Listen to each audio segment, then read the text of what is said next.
is unique, a little trail that leads you up to the peak up here where you can get a nice view of Mount Fuji. So let's take a trip up. So here I am at the top lookout point of Fuji-Q. You can see Mount Fuji in the background. Awesome view of the park from up here, a good perspective of everything. So let me give you a quick little panorama of the park.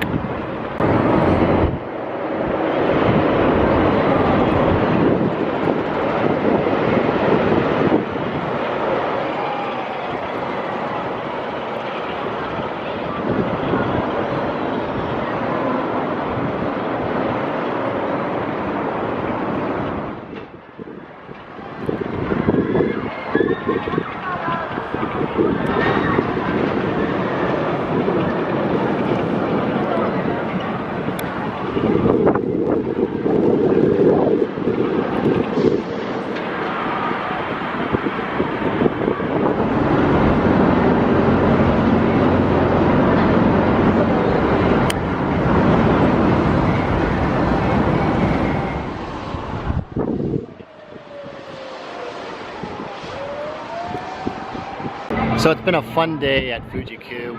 Unfortunately, I was able to do only 2 of the big coasters. Fujiyama was closed due to high winds, and the other one was just plain out closed for today for inspections. The priority passes are definitely needed. The lines get super long here, and throughout the day they seem to get even worse. Some attractions, even the smaller coasters, had waits from 30 to 60 minutes. So definitely do priority. You could do it for some of the attractions, I don't think all of them. But it's been a fun day here at Fuji-Q. I'm going to check out the haunted attraction. That's my last thing of the day today. I've heard mixed reviews about it, but I have to check it out. It's a 50-minute experience. So I'm going to go check that out and I will let you know how it is.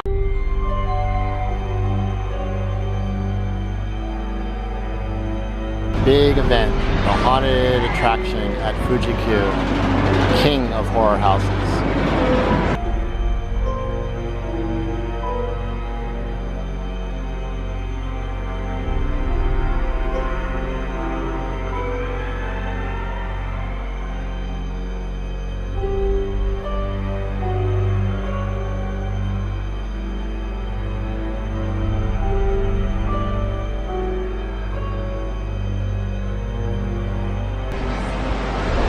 The creepy facade of Fuji-Q's haunted attraction. I'm about to go check it out.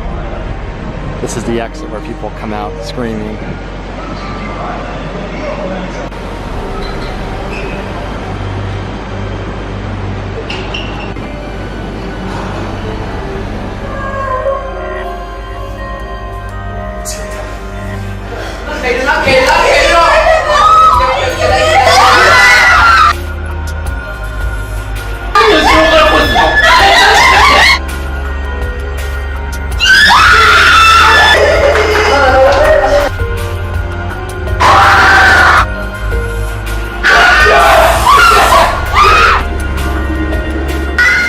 Way overhyped.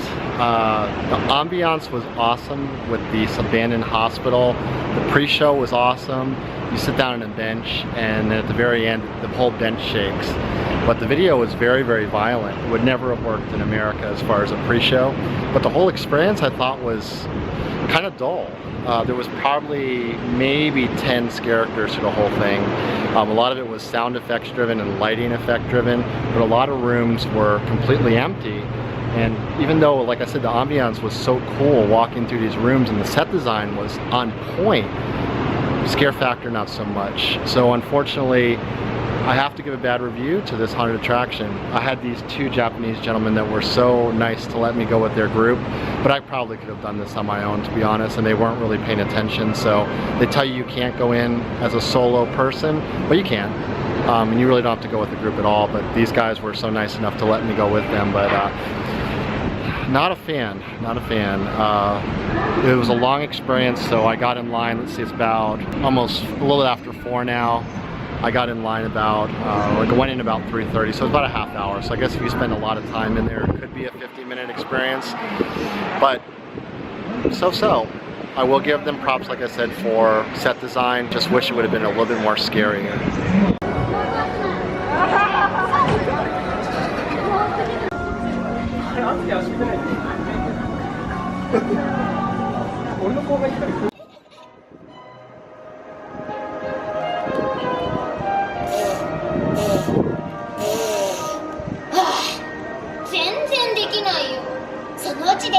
Well, that concludes Fuji-Q. I'm so glad I got to go over here. It's my first time at Fuji-Q, first time in this part of Japan. It's been a fun day, lots of good rides. Unfortunately, didn't get to do a lot of coasters that I was planning to, but just gives me an excuse to come back here again another time. Off to Tokyo tomorrow, gonna explore some of downtown Tokyo and some of the Tokyo area. I'm gonna go to the robot restaurant, and then the next couple days after that I'll be heading to Tokyo Disney Resort. I did Disney Sea before, but I never got to do the Tokyo Disneyland Park. So off to do that tomorrow. Thanks for joining me at Fuji-Q. Fuji-Q Highland. So one of the problems I have traveling to foreign countries is I just can't stay at my hotel.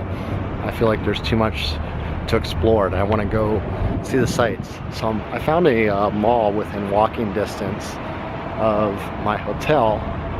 We're gonna check out and see what kind of dinner options they have tonight and just kind of walk around and be out. But here it is right here.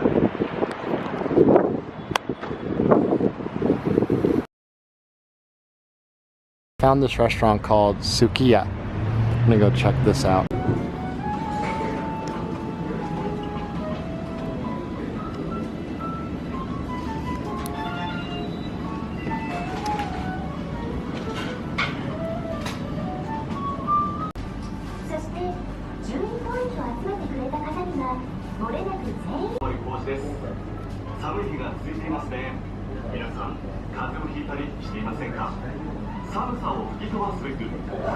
Wow, this actually looks delicious. So the food is actually really good.